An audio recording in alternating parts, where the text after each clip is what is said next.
നിങ്ങളുടെ മുമ്പിൽ നിൽക്കുവാൻ സർവ്വദ്വാരമായ ദൈവം ജീവിതത്തിൽ നൽകുന്ന നല്ല അവസരത്തിന് ദൈവത്തിന് സകലമായിട്ട് വർദ്ധിക്കുന്നു. एक और बार परमेश्वर के वचन के साथ हम लोग बीच में रुकेंगे। प्रभु ने मेरे जीवन में दिया इस अवसर के लिए मैं खुदा को धन्यवाद पेश करता हूँ। കഴിഞ്ഞ ചൊവ്വാഴ്ച മാസ്റ്റർ പറഞ്ഞു പോയില്ല, അപ്പോൾ ഞാനും ഉഴപ്പി പ്രസംഗിക്കുന്നായതെന്ന് വിചാരിച്ചു. और पिछले दिनों में पास्टर ने इस प्रकार बताया कि गाँव जा नहीं पाया, तो मैंने सोचा अच्छा हुआ प्रचार करना नहीं पड़ेगा। ഇന്നലെ രാത്രി പറഞ്ഞു ഇന്ന് ദിവസം പ്രസംഗിക്കണം. और कल रात फिर से मुझे याद आया कि आज आपको ही प्रचार करना है। കഴിഞ്ഞ കാലങ്ങളൊക്കെ നിങ്ങൾക്ക് ഒരു വചനമായി നിൽക്കുവാൻ ദൈവം സഹായിച്ചിട്ടുണ്ട്. और पिछले समय में जो है आप लोगों के बीच में परमेश्वर के वचन के साथ मिलने के लिए प्रभु ने मुझे मौका और समय दिया है। എന്തുകൊണ്ട് പാസ്റ്റർ ഇല്ല? और उस समय में पास्टरवान कलीसिया में नहीं थे। ഞാൻ പാസ്റ്ററിന് മുമ്പിൽ വെച്ചത് പ്രസംഗിക്കുവാൻ എൻ്റെ ജീവിതത്തിൽ ദൈവം ഒരു അവസരം നൽകുന്നതിനായിട്ട് സ്തോത്രം. और आज हमारे बीच में पास्टरवान भी है, उनके सामने इस प्रकार प्रचार करने के प्रभु ने दिया इस अवसर के लिए धन्यवाद देता हूँ। ഞാനിവിടെ പ്രസംഗിച്ചിട്ടുള്ള ഒരു വചനവും എൻ്റെ സ്വന്തം ഇഷ്ടപ്രകാരം കൊണ്ടുവന്നിട്ടുള്ളതല്ല. और मैंने यहाँ पर प्रचार किया कोई भी वचन मुझे अपने मर्जी के हिसाब से लाया हो कोई वचन नहीं है। ദൈവസന്നിധിയിൽ പ്രാർത്ഥിച്ച് ദൈവം തന്ന ആലോചനകൾ മാത്രമാണ് ഇവിടെ പറഞ്ഞിട്ടുള്ളത്. और प्रभु की उपस्थिति में प्रार्थना करते हुए जो कुछ प्रभु ने मेरे हृदय में आलोचना प्रेरणा दिया है उसके अनुसार वचन की घोषणा किया है। ഇന്ന് അല്പസമയം ദൈവസന്നിധിയിലായിരിക്കാൻ നിങ്ങൾക്ക് പ്രാർത്ഥിച്ചുകൊണ്ടിരിക്കുക. आगे भी थोड़े और समय हम परमेश्वर के वचन के सामने रहेंगे, इसकी बड़ी प्रार्थना के साथ हम रहेंगे। ലോകമെങ്ങും ഇന്ന് ഈസ്റ്റർ ആഘോഷിച്ചുകൊണ്ടിരിക്കുകയാണ്. और पूरे दुनिया आज तो ईस्टर में तो प्रभु यीशु मसीह की जी उठने के उस त्योहार को मना रहे हैं। അവർക്കൊക്കെ ഒരു ചിന്ത ഇന്നുണ്ട്, അവരുടെ ജീവിതത്തിൽ യേശു ഉയർത്തെഴുന്നേറ്റിട്ടുണ്ട്. और तमाम लोगों के हृदय के अंदर एक विचार है कि आज उनके हृदयों में प्रभु यीशु मसीह जी उठा। നമ്മുടെ ജീവിതത്തിൽ നമ്മൾ യേശു ഉയർത്തെഴുന്നേറ്റെന്ന് വിശ്വസിക്കുന്നവരാണ്. और हमारे जीवन में भी प्रभु यीशु मसीह जी उठे करके हम विश्वास करते हैं। നമ്മുടെ ഒരു പ്രത്യാശയുണ്ട്, നമ്മുടെ കർത്താവ് വീണ്ടും വരുമെന്ന്. और उससे भी बढ़कर हमारे जीवन में एक आशा भी है, उम्मीद ये है कि प्रभु यीशु मसीह शीघ्र लौट कर आने वाला है। നമുക്കൊരു വാക്യം വായിക്കാം. हम एक वाक्य पढ़ेंगे। ഇന്ന് വായിച്ച സങ്കീർത്തനത്തിന്റെ 22ാമത്തെ വാക്യം. आज पढ़ा वचन संहिता का 22वां वाक्य, Psalm 50:22। ദൈവത്തെ മറക്കുന്നവരെ ഇത് ഓർത്തുകൊള്ളുകയും അല്ലെങ്കിൽ ഞാൻ നിങ്ങളെ കീഴ്ക്കളയും, പിരിയുവാൻ ആരും ഉണ്ടാകുകയുമില്ല. ദൈവത്തെ മറക്കുന്നവരെ ഇത് ഓർത്തുകൊള്ളുകയും. और यहाँ पे इस प्रकार है, हे परमेश्वर को भूलने वालों ये बात भली भांति समझ लो, कहीं ऐसा ना हो कि मैं तुम्हें फाड़ डालूं और कोई छुड़ाने वाला ना हो।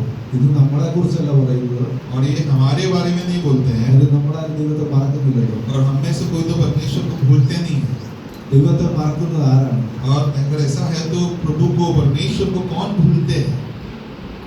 ദൈവത്തെ മറക്കുന്നത് ആരാണ്? कौन प्रभु परमेश्वर को भूलते हैं? നമ്മളൊരു എക്സാം ഒക്കെ കഴിഞ്ഞിട്ട് പുറത്തോട്ട് ഇറങ്ങി വന്നിട്ട് ഈ ക്വസ്റ്റ്യൻ പേപ്പറൊക്കെ വീട്ടിൽ ഒന്നുകൂടെ വായിച്ചു നോക്കും, കൂട്ടുകാരെല്ലാം കൂടി. और हम अक्सर इस प्रकार कोई परीक्षा देने के बाद जो एग्जाम हॉल से बाहर निकलने के बाद सब मित्र लोग मिलकर एक और बार कभी-कभी इस क्वेश्चन पेपर हम पढ़ लेते हैं। അങ്ങോട്ട് ഇങ്ങോട്ട് സംസാരിച്ചുകൊണ്ടിരിക്കുമ്പോൾ ഓരോരുത്തർ അയ്യോ അതെനിക്കറിയാമായിരുന്നു അതെനിക്കറിയാം. और जब एक दूसरे से बातचीत करते समय बोलेंगे अरे यार ये तो मैं जानता था, इस प्रश्न का सवाल मुझे पता था। പക്ഷെ എന്ത് പറ്റി? അകത്ത് എന്തോ മറന്നുപോയി. पर कहीं पर किसी ना किसी हालत से जब परीक्षा देते समय उसका उत्तर जो है मैं भूल चुका था। അതിന്റെ അർത്ഥം എന്താണ്? കഴിഞ്ഞ കാലങ്ങളിൽ നമുക്ക് ദൈവത്തെ അറിയാമായിരുന്നു, उसका मतलब क्या है? पूर्व काल में हम परमेश्वर को तो जानते तो थे, പക്ഷെ ഇപ്പൊ അറിയത്തില്ല. पर अब जो है वर्तमान काल में हम कहीं ना कहीं उसे भूल चुका है। നമ്മളാരും ഈ കൂട്ടത്തിലുള്ളവരല്ലല്ലോ അല്ലേ? और मेरे ख्याल में से हम में से कोई इस झुंड में नहीं है। ദൈവത്തെ മറക്കുന്നവരെന്ന് പറഞ്ഞാൽ അപ്പോൾ കഴിഞ്ഞ കാലങ്ങളിൽ ദൈവത്തെ അറിഞ്ഞിരുന്നവർ ഇപ്പം മറന്നുപോയി. और परमेश्वर को भूलने वालों का मतलब ये कि जो है एक जमाने में एक समय में वो परमेश्वर को जानते थे, याद करते थे, पर आज कहीं ना कहीं वो भूल चुके हैं। അതിന്റെ കാരണം എന്താണ്? इसका कारण क्या है? ഈ ലോകത്തിലുള്ള ചിലത് നമ്മുടെ കണ്ണിന് നല്ലതായിട്ട് തോന്നിയപ്പോൾ ഉയരത്തിലുള്ള ദൈവത്തെ നമ്മൾ മറക്കാൻ തുടങ്ങി. और इस संसार की इस मिट्टी की कुछ बातें हमारी आंखों को आकर्षित लगा तो इस ऊंचाई के नहीं तो स्वर्ग के उस परमेश्वर को हम भूल चुके हैं। ദൈവം തന്റെ സ്വന്തം കൈകൊണ്ട് സൃഷ്ടിച്ച ആദാം, और परमेश्वर ने अपने स्वयं अपने हाथों से बनाया हुआ ആദാമിന്റെ ആ വാരിയിൽ നിന്ന് ഒരു സ്ത്രീയെ സൃഷ്ടിച്ചു, ഹവ്വയാക്കി. और आदम की ईंट की हड्डी से जो है हवा को परमेश्वर ने बनाया। ഏദൻ തോട്ടത്തിൽ അവരെ ആക്കിയപ്പോൾ ദൈവം അവരോട് പറഞ്ഞ രണ്ട് കാര്യമാണ്. ഒന്ന്, നിങ്ങൾ വേല ചെയ്യുക, നിങ്ങൾ അനുഗ്രഹിക്കപ്പെടുക എന്നുള്ളതാണ്. और एदन की वाटिका में जब परमेश्वर ने स्थिर किया गया तब उनसे दो बातें बताई कि तुम्हें तो एक तो काम करना है और दूसरा जो है तुम्हें संतान उत्पन्न करना है. ഏദൻ തോട്ടത്തിൽ നല്ല ഫലവൃക്ഷങ്ങൾ എല്ലാം ഉണ്ടായിരുന്നു. और एदन की वाटिका में बेहतरीन जो है फल जो है और अलग-अलग प्रकार के वृक्ष उस वाटिका में थे. എന്നാൽ അവിടെ ഇറങ്ങി വരുന്ന ദൈവവും അവരോട് കൂടെ ഉണ്ടായിരുന്നു. और उस वाटिका में नहीं तो उस बगीचे में उतराने वाले परमेश्वर उनके साथ थे. ആ ഹവ്വായുടെ കണ്ണ് എന്ന ദൈവത്തിൽ നിന്ന് മാറിയ ഫലത്തിലോട്ട് പോയോ അന്ന് അവരുടെ ജീവിതത്തിൽ ദൈവത്തെ മറക്കുവാൻ പോയി. और जिस समय हवा की नजर जो है इस प्रकार परमेश्वर से हटकर उस फल की ओर उसकी नजर लग गए, उस समय से लेकर वो परमेश्वर से दूर होने लगा. ഇവിടെ സങ്കീർത്തനക്കാരൻ പറയുന്നത് ദൈവത്തെ മറക്കുന്നവരെ ഓർത്തുകൊള്ളുന്നതാണ്. और यहाँ पर वचन करते इस प्रकार बताते हे परमेश्वर को भूलने वालों इस बात को भली भांति समझ लो. ഈ സങ്കീർത്തനക്കാരൻ ഇവിടെ ആരോടാണ് പറഞ്ഞത്? और इस वचन करता है इस वाक्य किससे कहते हैं? ഇത് അഞ്ചാം വാക്യത്തിൽ ഇപ്രകാരം എഴുതിയിരിക്കുന്നു. और इसके 5वें वाक्य में इस प्रकार लिखा गया है. യാഗം കഴിച്ച് എന്നോട് നിയമം ചെയ്തവരായ എന്റെ വിശുദ്ധന്മാരെ. और जिन्होंने जो है बलि चढ़ाकर उसके बाद मुझसे जो वाचा बांधा था मेरे धर्मियों.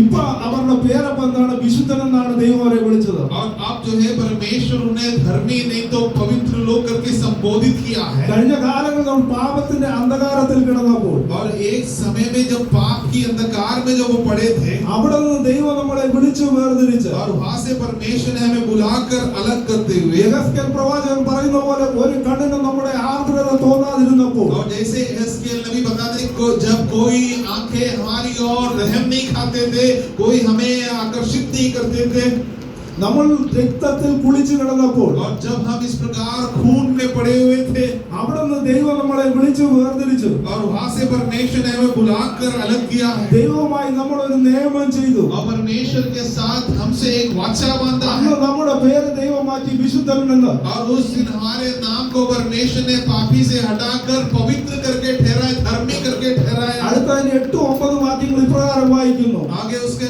8वें और 9वें वाक्य में इस प्रकार हम पढ़ते हैं. നിന്റെ ഹനനയാഗങ്ങളെ കുറിച്ച് ഞാൻ നിന്നോട് ശാസിക്കുന്നില്ല, നിന്റെ ഹോമയാഗങ്ങൾ എപ്പോഴും അവന്റെ മുമ്പിൽ ഇരിക്കുന്നു.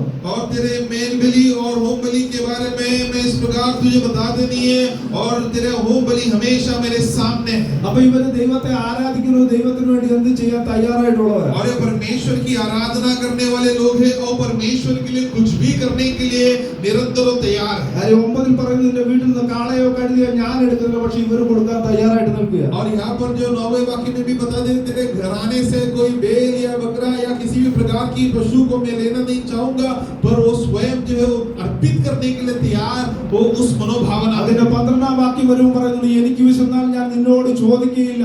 और 12वें वाक्य में इस प्रकार बता यदि अगर मैं भूखा हो जाए तो मैं तुझसे पूछूंगा नहीं. അപ്പൊ ഇവർ ആർക്ക് വേണ്ടി ആഹാരം കൊടുക്കുന്നവർ ആർക്ക് വേണ്ടി എന്ത് സഹായം ചെയ്യാൻ തയ്യാറായിട്ട് നിൽക്കുക. और उसका मतलब है कि ये जो है किसी को देने के लिए, कुछ दान देने के लिए, किसी की मदद की हाथ बढ़ाने के लिए वो तैयारी के साथ इन लोग खड़े हैं. എന്നാൽ അതിന്റെ 16ാം വാക്യം വരുമ്പോൾ ദൈവം അവരുടെ പേര് മാറ്റുന്നതായിട്ട് അവിടെ കാണുന്നത്. और उसके 16वें वाक्य में हम इस प्रकार देख सकते हैं कि जो परमेश्वर उनके नाम को बदल देने वाले, नाम को हटाने वाले एक वाक्य को पढ़ते हैं. 16ാം വാക്യം പ്രകാരം വായിക്കുന്നു, എന്നാൽ ദുഷ്ടനോട് ദൈവം അരുളി ചെയ്യുന്നു, നീ എന്റെ ചട്ടങ്ങളെ അറിയിപ്പാനും എന്റെ നിയമത്തെ നിന്റെ വായിൽ എടുപ്പാനും നിനക്കെന്ത് കാര്യം. और जो 16वें वाक्य में इस प्रकार बताते कि परंतु दुष्ट से परमेश्वर कहते कि तू मेरे नियम को और मेरे कानूनों को अपने होठों में लेने के लिए तुझे क्या अधिकार है. 5ാം വാക്യത്തിൽ വിശുദ്ധൻ എന്ന് വിളിച്ച ദൈവം 16ാം വാക്യം വന്നപ്പോൾ ദുഷ്ടൻ എന്ന് വിളിക്കണമെങ്കിൽ അതിനുള്ള കാരണം എന്താണെന്ന് നമ്മൾ അറിയണം. और इस अध्याय के 5वें वाक्य में धर्मी करके परमेश्वर इन लोगों को संबोधित करते करते 16वां वाक्य आते समय उन्हें दुष्ट करके संबोधित करना है, तो इसके बीच में इसके दौरान कुछ ना कुछ तो गंभीर बात घटित हुआ है. ദുഷ്ടന്റെ പ്രത്യേകത എന്തുവാ? और दुष्ट की खासियत क्या है? സദൃശവാക്യം 2:13 नीति वचन दूसरा अध्याय उसका 13वां അവർ ഇരുട്ടുള്ള വഴികളിൽ നടക്കേണ്ടതിന് നേരിട്ടുള്ള പാത വിട്ടുകളയുകയും അവരുടെ വഴി അങ്ങനെയുള്ള ഇരുട്ടുള്ള വഴിയാണ്. और उनके मार्ग किस प्रकार है? अंधकार की मार्ग है. 12ാം വാക്യത്തിൽ അത് പറയുന്നത് ദുഷ്ടനെ കുറിച്ചാണെന്ന് അവിടെ എഴുതിയിട്ടുണ്ട്. അത് നിന്നെ ദുഷ്ടന്റെ വഴിയിൽ നിന്നും വികടം പറയുന്നവരുടെ കൂട്ടത്തിൽ നിന്നും വിടുവിക്കും. അവർ ഇരുട്ടുള്ള വഴികളിൽ നടക്കേണ്ടതിന് നേരിട്ടുള്ള പാത വിട്ടുകളയുകയും അപ്പൊ ദുഷ്ടന്റെ പ്രത്യേകതയാണ് ഇരുട്ടുള്ള വഴിയിലെ നടക്കത്തുള്ളൂ. और दुष्ट का खासियत ये है कि जो है अंधकार से भरा हुआ उस मार्ग से वो चलता है. അപ്പൊ നമ്മുടെ വഴി ഏതാണോ നമ്മൾ ചിന്തിക്കണം, നേരെയുള്ള വഴിയാണോ ഇരുട്ടുള്ള വഴിയാണോ? अगर ऐसा है तो हम स्वयं अपने आप को परखना है कि हमारे मार्ग क्या अंधकार से भरा हुआ मार्ग है या परमेश्वर ने हमारे लिए तैयार किया हुआ सीधा मार्ग है. അതിന്റെ 4:19 വായിച്ചു.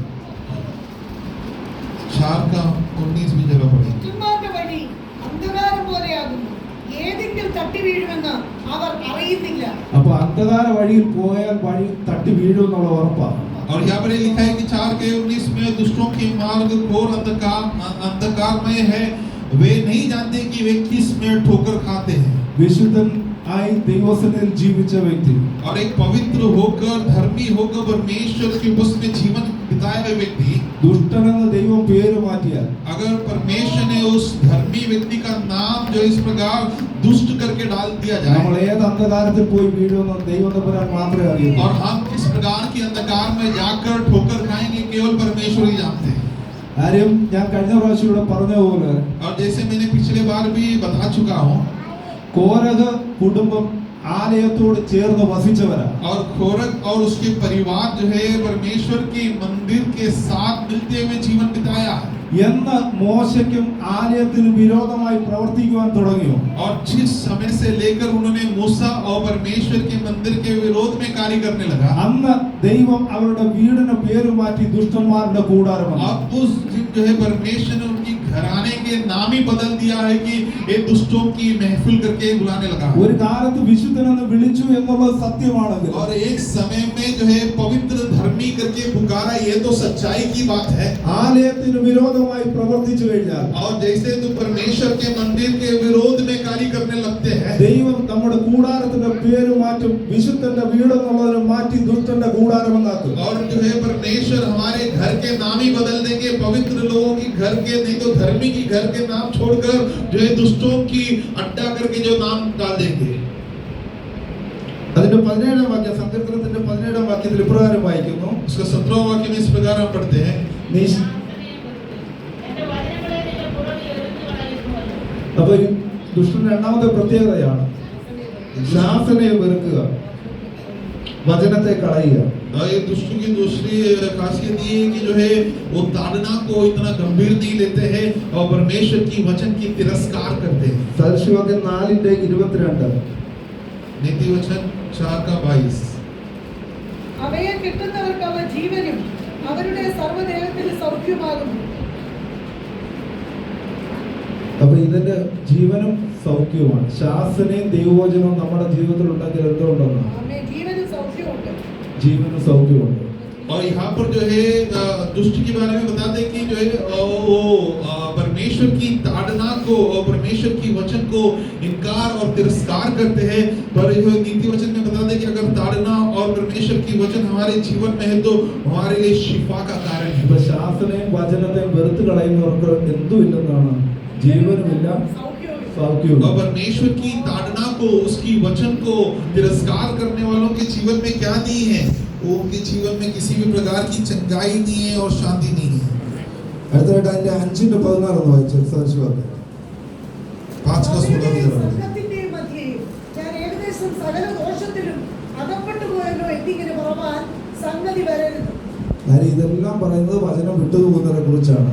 और ये सब परमेश्वर की वचन को त्यागने वालों के बारे में बताया गया है. സഭയുടെയും സംഘത്തിന്റെയും മുമ്പാകെ ഞാൻ ഏകദേശം സകല ദോഷത്തിലും അകപ്പെട്ടു പോയല്ലോ. और जो कलीसिया और ये पवित्र लोगों के झुंड के बीच में से मैं अलग होते हुए तमाम गलतियों में मैं पड़ चुका हूँ. വചനം അനുസരിക്കാതിരുന്നാൽ, अगर परमेश्वर की वचन की आज्ञाकारी ना हो तो, ദൈവത്തിന്റെ ആലോചനയെ വിട്ടുകളഞ്ഞാൽ, अगर परमेश्वर की आलोचना को उसकी वाणी को हम तिरस्कार करें तो നമ്മുടെ ജീവിതത്തിൽ നിന്ന് സകല ജീവനും നമ്മുടെ ജീവിതത്തിൽ നഷ്ടപ്പെടും. सबसे प्रथम हमारे जीवन में से तमाम ऊर्जा जो है तमाम जीवन जो है नष्ट हो जाएंगे. രണ്ട് സകല ദോഷത്തിലും വീഴും. और दूसरी बात हम तमाम प्रकार की गलत बातों में फंस जाएंगे സകല രോഗങ്ങളാലും ഭാരപ്പെടും. और तमाम प्रकार की बीमारियों की हम शिकार बन जाएंगे. അതിന് 18 വാക്യം ഇപ്രകാരം കാണും. സങ്കീർത്തനം और उसके 18 वचन संहिता 50 का 18 में इस प्रकार हम पढ़ते हैं.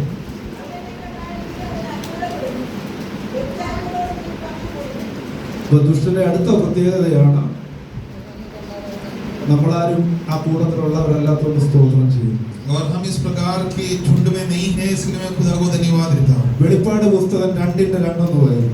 प्रकाशित वाक्य दूसरा अध्याय उसका दूसरा वाक्य जरा पढ़ेंगे।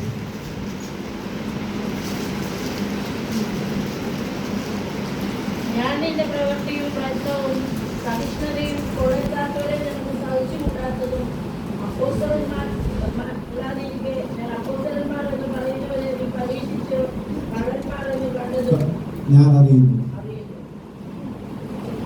അപ്പം ആരാണ് കള്ളൻ? അപ്പോസ്തലന്മാരല്ലാതിരിക്കെ അപ്പോസ്തലൻ എന്ന് പറഞ്ഞുകൊണ്ട് നടക്കുന്നവരാണ് കള്ളന്മാർ. कौन है झूठा?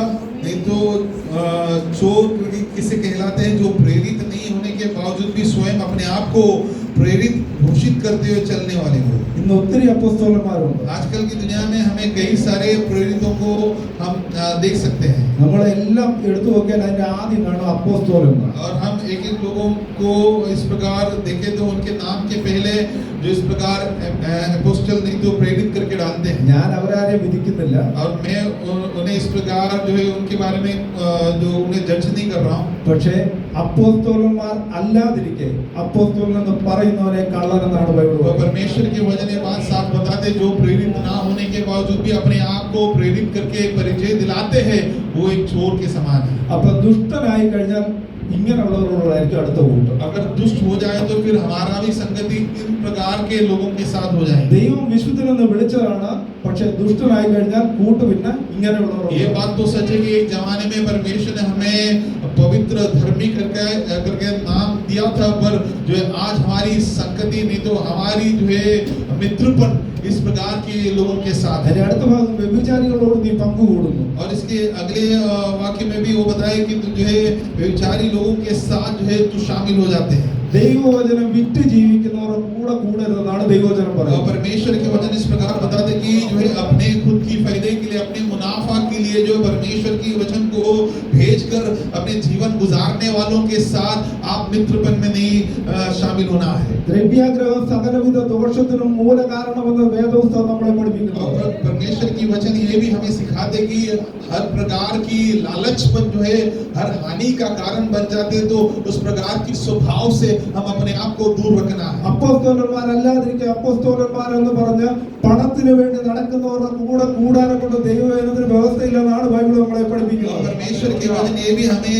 साफ रीति से सिखाते हैं और समझाते हैं कि जो प्रेरित ना होने के बावजूद भी अपने आप को प्रेरित जो है बताने वालों के साथ मिलकर जो है मित्रपन में नहीं रहना है, नहीं तो उनकी संगति में नहीं होना है। ये बड़े जो है कर्कश रीति में परमेश्वर की वचन हमें बताते हैं। അതിന് 19 വാക്യം ഇപ്രകാരം നാം വായിക്കുന്നത് സങ്കീർത്തനം वचन संहिता നിന്റെ വായ് നിന്റെ 50 का ദോഷത്തിന് 19वां वाक्य। നിന്റെ വായ് നിന്റെ ദോഷത്തിന് വിട്ടുകൊടുക്കുന്നു, നിന്റെ നാവ് വഞ്ചന പിടയ്ക്കുന്നു. നിന്റെ വായ് നീ ദോഷത്തിന് വിട്ടുകൊടുക്കുന്നു, നിന്റെ വഞ്ചന പിണയ്ക്കുന്നു.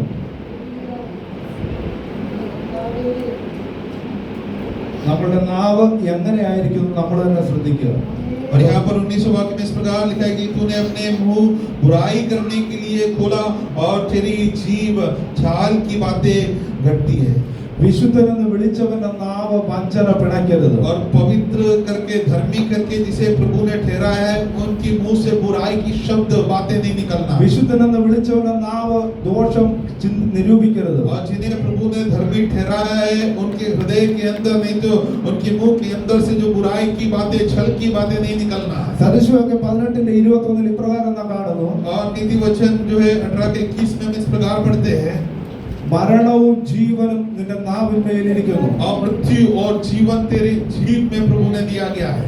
മരണവും ജീവനും നിന്റെ നാവിന്മേൽ ഇരിക്കുന്നു എന്ന് ബൈബിൾ നമ്മളെ പഠിപ്പിക്കുന്നു. और परमेश्वर की वचन हमें ये सिखाते हैं कि मृत्यु और जीवन हमारी जो जीभ में प्रभु ने दिया गया है। ഇതിൽ ഏത് തിരഞ്ഞെടുക്കണമെന്ന് നമ്മുടെ ഉത്തരവാദിത്വമാണ്. और इसमें से क्या चुनना है हमारी जिम्मेदारी है। ജീവനിൽ ഇരിക്കണോ മരണത്തിലേക്ക് പോകണോ എന്ന് ചിന്തിക്കേണ്ടത് തീരുമാനിക്കണം നമ്മളാണ്. और क्या हमें जीवित रहना है या मृत्यु की ओर बढ़ना है, इसके बारे में निर्णय लेने की जिम्मेदारी परमेश्वर हमें दिया है। സദൃശവാക്യം 12:18-19 വായിക്കുന്നുണ്ട്. और नीति वचन 12 अध्याय उसका 18 में हम इस प्रकार पढ़ते हैं, 12:18-19 और 12 अध्याय उसका 18 और 19 में पढ़ते हैं। ആളുകൾ കൂട്ടുപോലെ മൂർഖ സത്യം പറയുന്നതിനും എന്നേക്കും നിലനിൽക്കും. വ്യാജം പറയുന്ന നാവോ മാത്രം നേരത്തേക്കേ ഉള്ളൂ. വാളുകൊണ്ട് കുത്തുന്ന പോലെ കുത്താനിരിക്കരുത്. और जैसे तलवार से हमला करने के समान जो है हम जिस प्रकार किसी को दर्द पहुंचाने के लिए हानि पहुंचाने के लिए तैयार नहीं रहना है। മറ്റുള്ളവർക്ക് കുത്തു വരുന്ന രീതിയിലായിരിക്കരുത് നമ്മുടെ നാവുകൊണ്ട് സംസാരിക്കേണ്ടത്. और किसी को भी टोचन पहुंचने के समान नहीं तो किसी के हृदय को दर्द होने के समान हमारे होठों से एक लफ्ज भी नहीं निकलना। മറ്റുള്ളവരെ മുറിവേൽപ്പിക്കുന്ന രീതിയിലായിരിക്കരുത് നമ്മളുടെ വാക്കുകൾ. और किसी के हृदय को घाव पहुंचाने के तरीके से हमारे जो मुंह से शब्द नहीं निकलना है। ജീവനും മരണവും നമ്മുടെ നാവിന്മേലിരിക്കുന്നു. क्योंकि परमेश्वर के वचन में ये साफ लिखा है कि जो है जीवन और मृत्यु हमारी जीभ में प्रभु ने दिया गया। സങ്കീർത്തനം അതിന്റെ 20-ാം വാക്യം ഇപ്രകാരം വായിക്കുന്നത്, और वचन संहिता उसके 20वें वाक्य में हम इस रीति से पढ़ते हैं, നീ ഇരുന്ന് നിന്റെ സഹോദരന് വിരോധമായി സംസാരിക്കുന്നു, अगर तू अपने भाई के विरोध में बातचीत करते हैं നിന്റെ അമ്മയുടെ മകനെ കുറിച്ച് അപവാദം പറയുന്നു, और अपने भाई के बारे में नहीं तो अपने माँ की बेटे के बारे में ही तू बुराई कहते हैं। രണ്ടുപേരുടെ കാര്യം ഇവിടെ പറയുന്നു. और ये दो जन के बारे में यहाँ पर बताते हैं, ഒന്ന് നിന്റെ സഹോദരൻ, और एक तो तेरा भाई രണ്ട് നിന്റെ അമ്മയുടെ മകൻ. और दूसरा तेरे माँ के जो है बेटा। നിന്റെ സഹോദരൻ എന്ന് പറഞ്ഞാൽ ആരാണ്? और तेरा भाई बोले तो कौन है, नहीं तो विश्वासी। നിന്റെ കൂടെ ഇരുന്ന് ആരാധിക്കുന്ന നിന്റെ കൂട്ടു സഹോദരൻ. और तेरे साथ बैठकर तेरे साथ आराधना करने वाले कलीसिया के तेरे भाई। രണ്ടാമത് നിന്റെ അമ്മയുടെ മകൻ, और दूसरा तेरे माँ की बेटा। എന്ന് വെച്ചാൽ നിന്റെ കൂടപ്പിറപ്പ്, നിന്റെ ബന്ധുമിത്രാദികളായവര്. नहीं उसका मतलब तेरे खून, नहीं तो तेरे भाई तेरे रिश्तेदार। ഇവർക്ക് വിരോധമായി സംസാരിക്കരുതെന്നാണ് സങ്കീർത്തനക്കാരൻ നമ്മളെ പഠിപ്പിക്കുന്നത്. और वचन करता है ये हमें सिखाते हैं कि इन लोगों के विरोध में हमें कुछ बोलना नहीं है, बातचीत नहीं करना। നിന്റെ കൂട്ടു സഹോദരന് വിരോധമായി സംസാരിക്കരുത്. और तेरे जो है कलीसिया के भाई के विरोध में तू टिप्पणी नहीं करना है। നിന്റെ ബന്ധുമിത്രാദികൾക്കെതിരെയും സംസാരിക്കരുത്. और तेरे रिश्तेदार, खून के रिश्तेदारों के विरोध में भी तुझे टिप्पणी नहीं करना है।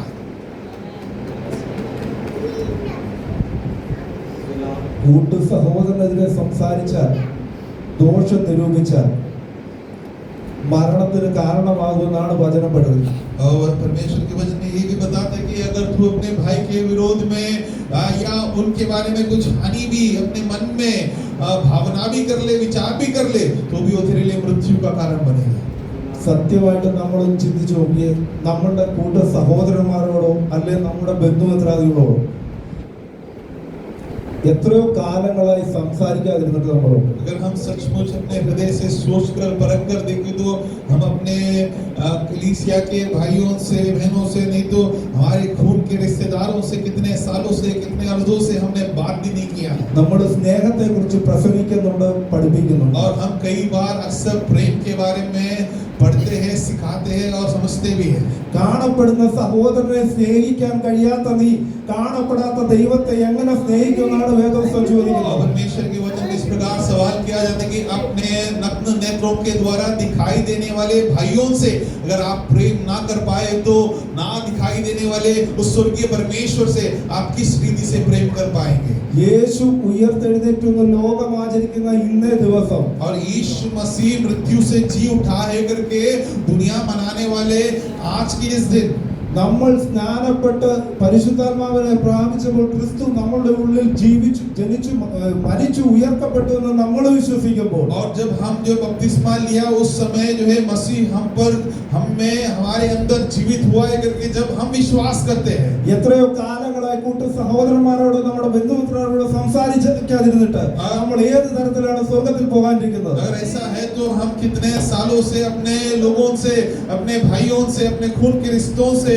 बातचीत भी नहीं किया है, हम उनसे किसी प्रकार की शिकायत में है तो आप अपने आप से सवाल कीजिए कि किस रीति से हम स्वर्ग की ओर जाएंगे। കാണപ്പെടുന്ന സഹോദരനെ സ്നേഹിച്ചു പഠിക്കുവാൻ ഈ ദിവസങ്ങളിൽ നമ്മൾ ശീലിക്കേണ്ടത് ആവശ്യമാണ്. और हमारे आंखों के सामने दिखाई देने वाले, हम जो निरंतर जो है व्यवहार में मिलने वाले हमारे भाई बहनों से, हमारे बंधुगणों से बातचीत करते हुए, उनके साथ मुलाकात करते हुए उस प्रकार की एक आदत हमें डालना अनिवार्य है। അതിന് 21-ാം വാക്യം ഇപ്രകാരം നാം വായിക്കുന്നത്, उसके 21वें वाक्य में इस स्थिति में पढ़ते हैं, ഇവ നീ ചെയ്ത് ഞാൻ മിണ്ടാതിരിക്കയാൽ ഞാൻ നിന്നെ പോലുള്ളവനെന്ന് നീ നിരൂപിച്ചു. എന്നാൽ ഞാൻ നിന്നെ ശാസിച്ച് നിന്റെ കണ്ണിന് മുമ്പിൽ അവയെ നിരത്തി വെക്കും. ഇവ നീ ചെയ്തു ഞാൻ മിണ്ടാതിരുന്നു. 5-ാം വാക്യത്തിൽ വിശുദ്ധൻ എന്ന് വിളിച്ച വ്യക്തി 16-ാം വാക്യത്തിൽ ദൈവം ദുഷ്ടൻ എന്ന് വിളിക്കുവാൻ കാരണം ഇത് തന്നെയാണ്, ഇവ നീ ചെയ്തു എന്നുള്ളതാണ്. और 5वें वाक्य में परमेश्वर ने धर्मी करके ठहराने के बाद 16वें वाक्य में उसे दुष्ट करके कहलाया है. उसका कारण उसके 21वें वाक्य में पढ़ते कि एक काम तूने किया और मैं चुप रहा. ഇവ നീ ചെയ്തു ഞാൻ മിണ്ടാതിരുന്നു. और ये काम तूने किया और मैं चुप रहा. ഇതൊക്കെ ദൈവം മിണ്ടാതിരുന്നു. നമ്മൾ വിചാരിക്കുന്ന ഇതൊക്കെ ദൈവം സമ്മതിച്ചിട്ടാണെന്നാ, ദൈവം അറിഞ്ഞുകൊണ്ടാണെന്നാ. जब हमारे कार्यों को, हमारे हरकतों को देखकर परमेश्वर चुप रहने के वजह से हम ये सोच रहे थे कि परमेश्वर की योजना होगा, परमेश्वर की इच्छा होगा जो हम ऐसा कर रहे हैं. ദൈവം ഇതിനൊന്നും ഒരു വിഷയമില്ല. ദൈവം ഇതിനെല്ലാം നമുക്ക് സപ്പോർട്ടാണ്, നമ്മൾ ചെയ്യുന്ന എല്ലാത്തിനും. और हम ये भी सोच रहे थे शायद परमेश्वर को इन बातों से कोई शिकायत नहीं है, परमेश्वर हमारे पक्ष में है. എന്നാൽ ദൈവം പറയുന്നുണ്ട് ഞാൻ നിന്നെ ശാസിച്ചു. पर उसके आगे के वाक्य में ये बता दें कि परंतु मैं तुझे समझाऊंगा. നിന്റെ കണ്ണിൻ മുൻപിൽ അവയെ നിരത്തി വെക്കും. और तेरे आंखों के सामने इन तमाम बातों को खुलेआम रखूंगा. ഇന്ന് പകൽക്കാലം ദൈവം നമ്മുടെ കണ്ണിൻ മുൻപിൽ നിരത്തി വെക്കുകയാണ്. और आज सवेरे परमेश्वर हमारे जीवन की गलतियों को, जीवन की कमियों को और इस प्रकार की पापों को हमारे आंखों के सामने गिन कर एक-एक करके रखते हैं. എന്തിനാ കണ്ണിന് മുമ്പിൽ നിരത്തി വെക്കുന്നു? और इन बातों को हमारे आंखों के सामने खुदा क्यों रखते हैं? ജീവിതത്തിൽ ഒരു മാനസാന്തരത്തിന് ദൈവം ഒരവസരം കൂടെ നൽകി और തരുന്നു. हमारे जीवन में एक मन फिराने के लिए एक और मौका प्रभु देना चाहते हैं. ഇവ നീ ചെയ്ത് ഞാൻ മിണ്ടാതിരുന്നതുകൊണ്ട് ഞാൻ നിന്നെ പോലെയുള്ളവനാണെന്ന് നീ വിചാരിക്കരുതെന്നാണ് ദൈവം പറയുന്നത്. और प्रभु ये कहना चाहते हैं कि इस वाक्य के द्वारा इन बातों को तू करने की वजह से मैं चुप रहा, इस वजह से ये मत सोच लेना कि ये मत समझ लेना कि मैं तुझ समान हूँ. ഇവ നിന്റെ കണ്ണിന് മുമ്പിൽ ഇപ്പോൾ നിരത്തി വയ്ക്കുന്നത് ദൈവം ഒരു അവസരം കൂടെ നൽകി തരികയാണ്. और ये सब तेरे आंखों के सामने तू देखने लायक रखने का कारण इतना है कि प्रभु तुझे एक और मौका देना चाहते हैं. അടുത്ത ഒരു നിമിഷമോ അടുത്ത ഒരു ദിവസമോ നാളെ എന്നൊരു ദിവസം നമുക്കുണ്ട് എന്ന് യാതൊരു ഉറപ്പുമില്ലാത്തതുകൊണ്ട് और अगला एक पल हमारा है, कल का एक दिन हमारा है, आने वाले भविष्य हमारा है कर हम किसी भी प्रकार जो है बोल नहीं पाएंगे, उसका कोई गारंटी हमारे जीवन में नहीं ഇന്ന് है. പകൽക്കാലം ദൈവസന്നിധിയിലേക്ക് മടങ്ങി വരുവാൻ ദൈവിക ആലോചന വരികയാണ്. और आज सवेरे परमेश्वर की वचन की और लौट कर आने के लिए इन वचनों के द्वारा प्रभु की वाणी आप तक पहुंचा रहे हैं. കൂട്ടു സഹോദരനെ ദോഷമായി നിരൂപിക്കാതെ, और आपके भाइयों के विरोध में गलत बातों को ना सोचते हुए, കള്ളന്മാരോട് കൂട്ടുകൂടാതെ, और जो है अपने आप को भविष्यवक्ता कहलाने वाले, अपने आप को इस प्रकार जो है भविष्यवक्ता कहलाने वालों के साथ संगति में ना होते हुए, ജീവനും മരണവും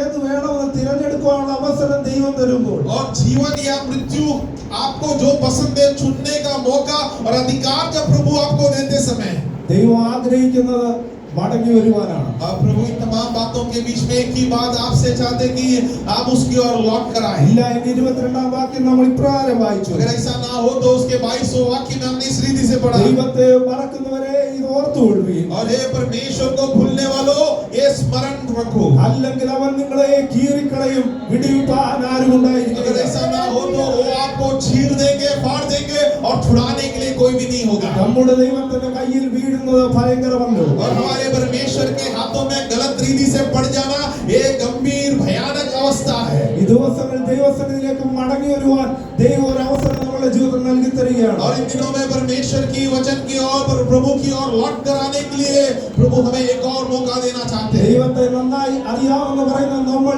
ദൈവത്തെ മറന്നിരിക്കുന്നതായ ജീവിതമാണ് നമ്മുടെ ജീവിതത്തിലെങ്കിൽ, अगर परमेश्वर को बेहतर रीति से मैं अपने अनुभव से जानता हूं करके बोलने वाले अगर वर्तमान काल में प्रभु को भूल चुके हैं तो ദിവസങ്ങളിൽ ദൈവസന്നിധിയിലേക്ക് മടങ്ങി വരിക. 23-ാം വാക്യം നാം ഇപ്രകാരം വായിക്കുന്നു: സ്തോത്രമെന്ന യാഗമർപ്പിക്കുന്നവൻ എന്നെ മഹത്വപ്പെടുത്തുന്നു, തന്റെ നടപ്പിനെ ക്രമപ്പെടുത്തുന്നവന് ഞാൻ ദൈവത്തിന്റെ രക്ഷയെ കാണിക്കും. और इसके लिए इन दिनों हमें लौट कर आने उसके 22वें वाक्य में बताते कि स्तोत्र नामक बलिदान चढ़ाने वाले वो परमेश्वर को महिमा दिलाते हैं और मैं उसके द्वारा महिमा को प्राप्त करेंगे. അപ്പൊ മടങ്ങി വന്നാലെ കൊണ്ട് ആദ്യം ചെയ്യേണ്ട കാര്യമാണ് സ്തോത്രമെന്ന യാഗം ദൈവത്തിന് അർപ്പിക്കണം. अगर हम प्रभु की उपस्थिति में लौट कर आए तो सबसे प्रथम हमें ये करना है स्तोत्र रूपी उस जो है बलिदान को अर्पित करना है. അതിന് 16-ാം വാക്യം നാം ഇപ്രകാരം വായിക്കുന്നു: ദൈവത്തിന് സ്തോത്രയാഗം അർപ്പിക്കാം, അത്യുന്നതന് നിന്റെ നേർച്ചകളെ കഴിക്കാം. और 16वें वाक्य में ये भी पढ़ते हैं कि जो है परमेश्वर को स्तुति और स्तोत्र बलिदान को चढ़ाना है और ऊंचाइयों में विराजमान परमेश्वर को आपकी लफ्जों से होठों से धन्यवाद को अर्पित करना है.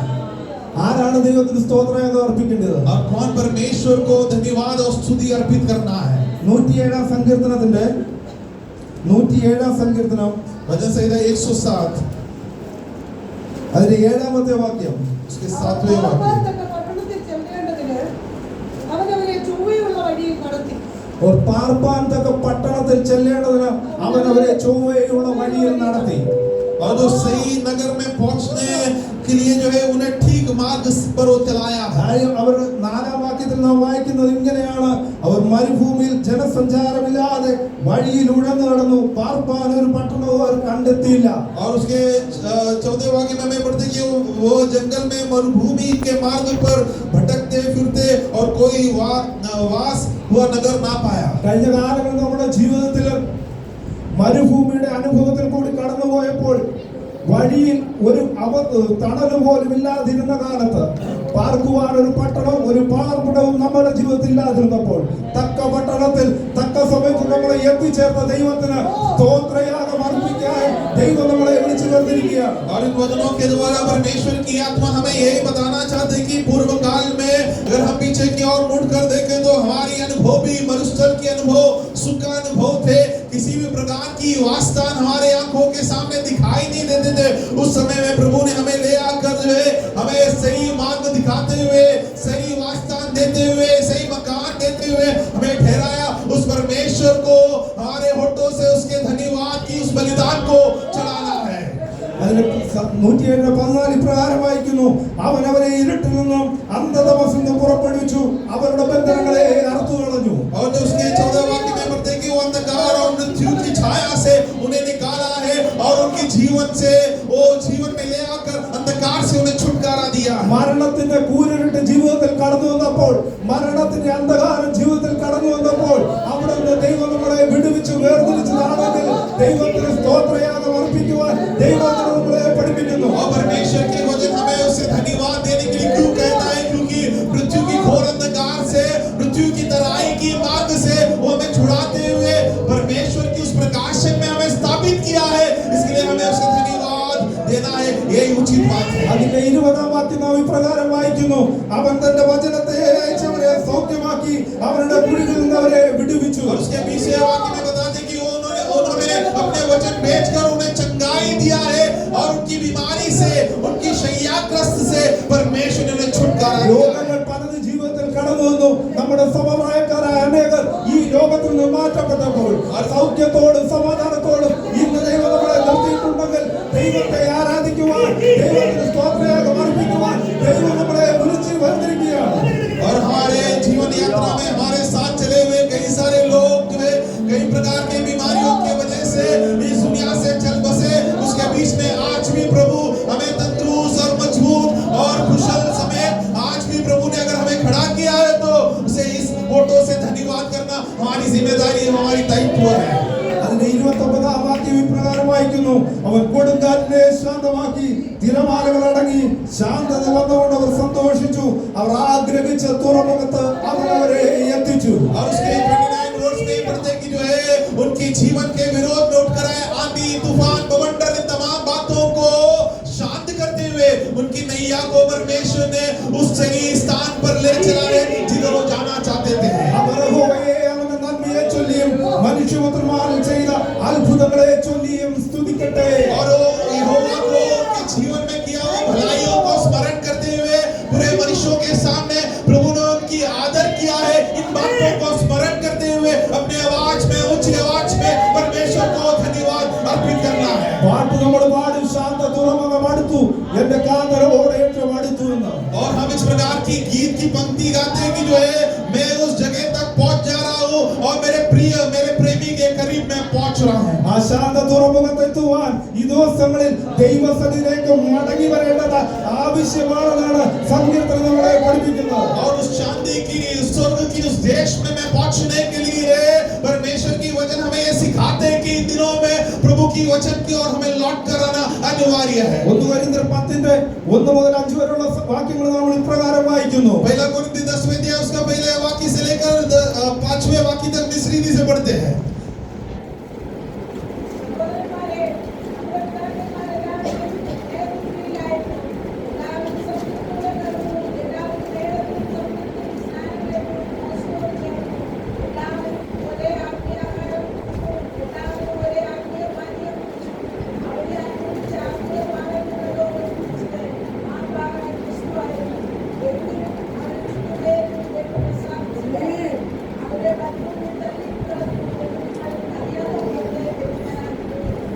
അവരെ മരുഭൂമിയിൽ തള്ളിയിട്ട് കളഞ്ഞു എന്ന് നിങ്ങൾ അറിയാതിരിക്കരുത്.